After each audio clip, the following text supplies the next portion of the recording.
મહાભારતની કથા કુરુક્ષેત્રના મેદાનની અંદર કૌરવો અને પાંડવોની વચ્ચે યુદ્ધ થાય છે. કથા આપણે બધા જાણીએ છીએ. કૌરવ પક્ષે ઘણી બધી હાનિ થાય, પરાજય થાય, પણ આ હારનો સ્વીકાર દુર્યોધન કરી શકતો નથી. એ હારને પચાવી શકતો નથી.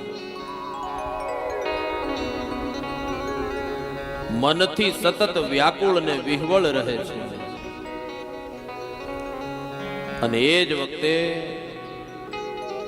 દ્રોણ પુત્ર અશ્વત્થામાં આવે છે. દુર્યોધનને પૂછે છે કે દુર્યોધન, આટલી બધી બેચેની, અશાંતિ, આનું કારણ શું? દુર્યોધન કહે છે કે જ્યાં સુધી આ પૃથ્વી ઉપર પાંડવો સ્વસે છે ને, ત્યાં સુધી મારા આત્માને શાંતિ નહીં મળે.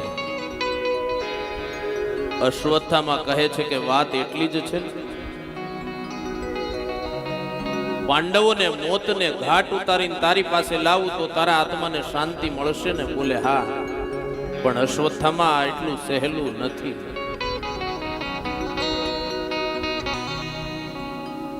અશ્વત્થામાં વિચાર કરે કે આજે હું પાંડવોને મારીશ, એના મસ્તકો પકડી દુર્યોધનને આપીશ. અશ્વત્થામાના મનની વાત ભગવાન કૃષ્ણએ જાણી લીધી છે. શું કામ? ભગવાન કૃષ્ણ તો અંતર્યામી છે. અને સાહેબ, કૃષ્ણએ પાંડવોની હરે હર પળ ચિંતા કરી છે. શું કામ? પાંડવો ભગવાન કૃષ્ણના આશ્રય રહ્યા છે એટલા માટે. કથા મને ને તમને ઉપદેશ કરે. આપણા જીવનની તમામ ચિંતા જો ભગવાન કૃષ્ણને આપણે સમર્પિત કરીએ ને, તો આપણા જીવનની તમામ ચિંતા ભગવાન કૃષ્ણ કરશે. પણ આપણી મુશ્કેલી એ છે કે આપણે મૂકવું નથી. હરે હર ક્ષણ ભગવાન પાંડવોની સાથે રહ્યા છે. મનની વાત જાણી લીધી. ભગવાન પાંડવોને લઈ અને પોતાની છાવણીમાં જતા રહ્યા છે. પણ ઘટના એવી ઘટી કે એ દિવસે દ્રુપદ સુતા દ્રૌપદીએ પોતાના 5 પુત્રોને જ્યાં પાંડવો સુતા હતા ત્યાં સુવડાવ્યા છે. અને બરાબર મધ્યરાત્રિનો સમય થાય, અશ્વત્થામાં આવે છે. અશ્વત્થામાં આવી એને એમ કે આ 5 પાંડવો સુતા છે. દ્રુપદ સુતા દ્રૌપદીના 5 પુત્રોને મારી ધડથી મસ્તકને અલગ કરી 5ના મસ્તકો પકડી દુર્યોધનની પાસે લાવી અને મૂક્યા કે લે દુર્યોધન, હવે તો તને શાંતિ થશે ને? આ 5 પાંડવોના માથા કાપીને તારી પાસે મૂક્યા.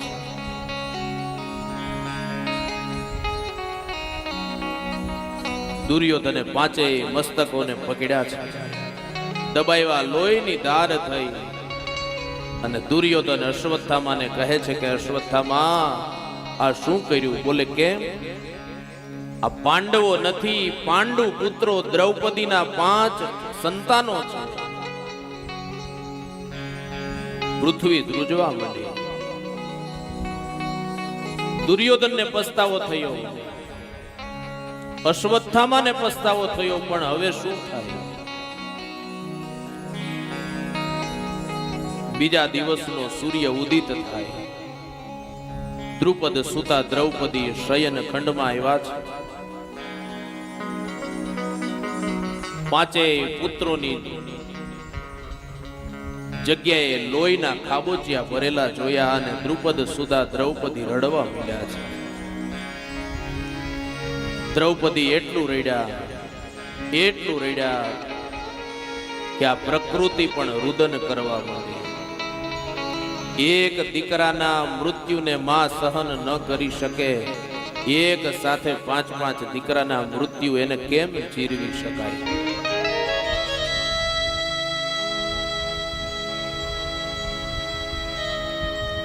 પાંડવોને ખબર પડી, પાંડવો આવ્યા અને એ વખતે દ્રૌપદીને દુઃખ એ વાતનું છે કે મારા બાળકો અંતિમ સમયે ભગવાનનું નામ પણ ન લઈ શક્યા. ભગવાન કૃષ્ણ આવ્યા, દ્રૌપદીના આંસુને લૂછ્યા છે. અર્જુને પ્રતિજ્ઞા કરી કે હે દ્રૌપદી, તારા 5 પુત્રોની હત્યા કરનારો જે હત્યારો હશે ને, એના માથાને હું વાઢીશ, એનો પાટલો બનાવીશ અને ઈ પાટલા ઉપર બેસાડીને હું તને સ્નાન કરાવીશ ને, ત્યારે મેં તારા સાચા આંસુ લૂછ્યા ગણાશે. અર્જુને પ્રતિજ્ઞા આવી કરી. ભગવાનને કીધું કે પ્રભુ રથને તૈયાર કરો. ભગવાન કૃષ્ણ અર્જુનના રથના સારથી બન્યા છે. અશ્વત્થામાને પકડવા માટે રથ લઈ અને અર્જુન અને ભગવાન કૃષ્ણ નીકળ્યા છે. અશ્વત્થામાને ખબર પડી મને પકડવા માટે આવે છે, સામ સામે બાણોની વર્ષા થાય. પણ સજ્જનો ઘટના એવી ઘટી, અર્જુન તરફથી એટલા બાણ વાગ્યા, અશ્વત્થામાના રથનો ભાંગીને મૂકો થઈ ગયો. એક વેત છેટું રહ્યું. અને એ જ વખતે અર્જુને ભગવાન કૃષ્ણને કીધું કે પ્રભુ રથને ઊભો રાખી દો. ભગવાન કૃષ્ણએ કીધું કે અર્જુન, એક વેત છેટું છે, આને પકડી લે. ત્યારે અર્જુન ભગવાન કૃષ્ણને કહે છે કે પ્રભુ, આ યુદ્ધ ભૂમિનો નિયમ નથી. મારો સામેવાળો વિરોધી જો દોડીને જતો હોય તો મારે એને પકડવા માટે દોડીને જવું જોઈએ. આ યુદ્ધ ભૂમિનો નિયમ છે. સજ્જનો કથા મને ને તમને ઉપદેશ કરે છે. એ વખતે યુદ્ધની અંદર પણ ધર્મ હતો. એ વખતે યુદ્ધની અંદર પણ ધર્મ હતો. આજે દુઃખ સાથે મારે કહેવું છે કે આજના યુગની અંદર ધર્મની અંદર યુદ્ધ થઈ ગયું છે. ધર્મ અને સંપ્રદાયના નામે ફાટા પડ્યા છે.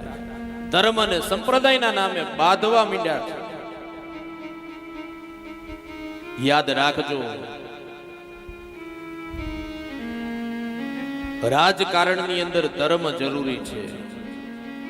રાજકારણની અંદર ધર્મ જરૂરી છે, પણ ધર્મમાં ક્યારેય રાજકારણ ન હોવું જોઈએ. ભગવાને રથને ઊભો રાખ્યો. અર્જુન દોડ્યા, પણ સાહેબ ઘટના એવી ઘટી, અશ્વત્થામાએ પોતાનો છેલ્લો પ્રયોગ બ્રહ્માસ્ત્ર છોડ્યો. અને એ જ વખતે અર્જુન પાછા રથમાં આવી ગયા. પ્રભુ, મને ક્યાંથી કેવી રીતે કેટલો તાપ આવે છે એ ખબર નથી, મને કોઈ તાપી રહ્યું છે. ભગવાને કીધું કે અર્જુન, અશ્વત્થામાએ છોડેલું એ બ્રહ્માસ્ત્ર છે. એને બ્રહ્માસ્ત્ર છોડતા આવડે છે, પણ પાછું વાળવાની વિદ્યા એ જાણતો નથી. અને તારા ગુરુની કૃપાથી તું બંને વિદ્યા જાણે છે. બ્રહ્માસ્ત્રને છોડી પણ શકે છે, બ્રહ્માસ્ત્રને પાછું પણ વાળી શકે છે. એક કામ કર, બ્રહ્માસ્ત્ર છોડ, પાછું વાળવાની વિદ્યાનો પ્રયોગ કરી અશ્વત્થામાના બ્રહ્માસ્ત્રને પાછું વાળી દે. અર્જુને બ્રહ્માસ્ત્ર છોડ્યું. અશ્વત્થામાના બ્રહ્માસ્ત્રને પાછું ખેંચ્યું. વળી પાછા અર્જુન દોડ્યા. અશ્વત્થામાને પકડ્યા, રથની પાછળના ભાગમાં બાંધ્યા. અર્જુન ભગવાન કૃષ્ણને પ્રશ્ન કરે, પ્રભુ શું કરવું? ભગવાન અર્જુનની પરીક્ષા લે. અર્જુનને કીધું કે મારી નાખ. ભગવાન કોઈને મારવાનું કહે ખરા? પણ ભગવાન નંદ નંદન યશોદા નંદન વિચારે કુરુક્ષેત્રના મેદાનમાં જે મેં જ્ઞાન પીરસ્યું ગીતાજીનું, એ ગીતાજીનું જ્ઞાન બારોબાર તો ગયું નથી ને અર્જુનની પરીક્ષા લીધી. ભગવાને કીધું મારી નાખ, અર્જુને કીધું કે પ્રભુ મરાય નહીં, બ્રાહ્મણ છું. રથની પાછળ બાંધી અને લાવ્યા છે દ્રૌપદીની પાસે જ્યાં પાંડવો છે. અને એ વખતે અર્જુન કહે છે કે હે દ્રૌપદી, આ તારા 5 પુત્રોનો હત્યારો અશ્વત્થામાં, એણે 5 પુત્રોની હત્યા કરી છે. અને એ વખતે દ્રૌપદી અશ્વત્થામાને પ્રણામ કરે છે. શું કામ? ગુરુપુત્ર છે. ગુરુપુત્ર એ સદૈવને માટે વંદનીય છે. અને દ્રૌપદીજી બોલ્યા છે, ઉવાચ ચાસહન્ત્યસ્ય બંધનાનયનમ સતી મુચ્યતામેષ બ્રાહ્મણો નિતરા ગુરુ. હે અર્જુન, મુચ્યતા 2 વાર બોલ્યા દ્રૌપદી કાને છોડી મૂકો, છોડી મૂકો.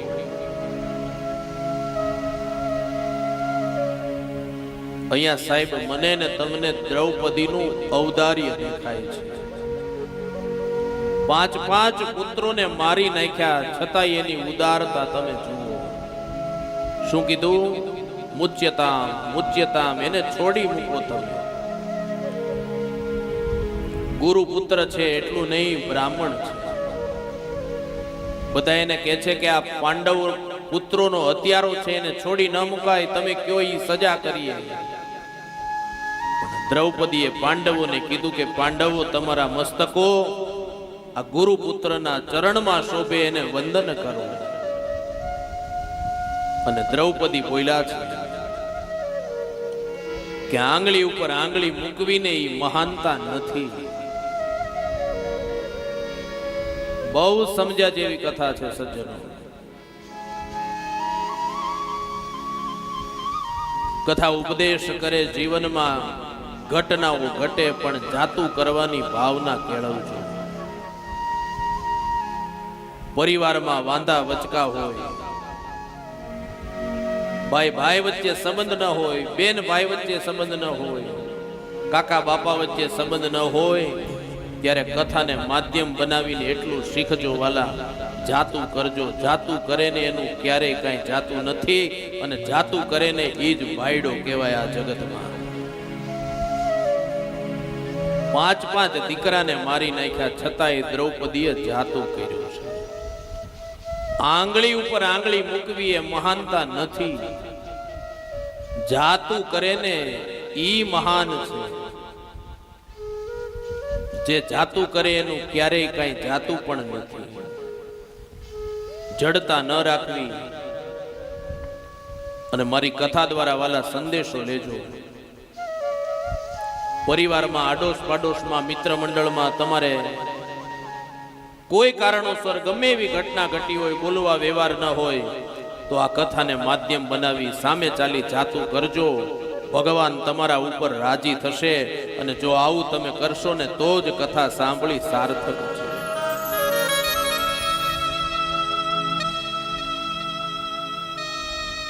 દ્રૌપદી કહે છે કે આને છોડી મૂકો. પણ ભીમસેન 2 હાથ મસળવા માંડ્યા, ઉતાવળા થયા.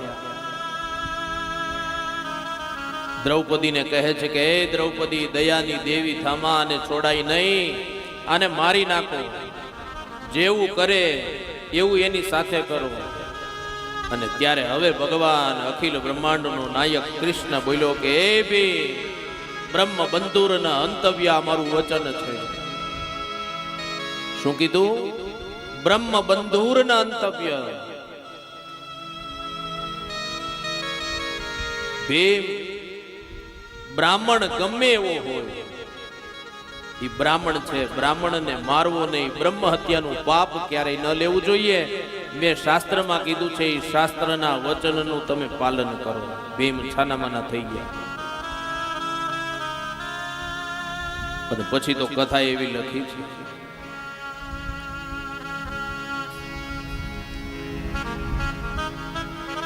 અશ્વત્થામાના મસ્તકનો કેશ મળી શિખાનું છેદન ભગવાને કરાવડાવ્યું છે.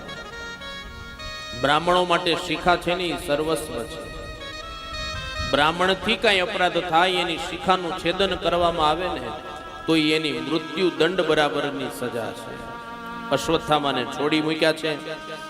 ભગવાને પોતાની હાજરીમાં પાંડુ પુત્રોનો અગ્નિ સંસ્કાર કરાવ્યો, ભગવાનના ધામની અંદર વાસ કરાવ્યો.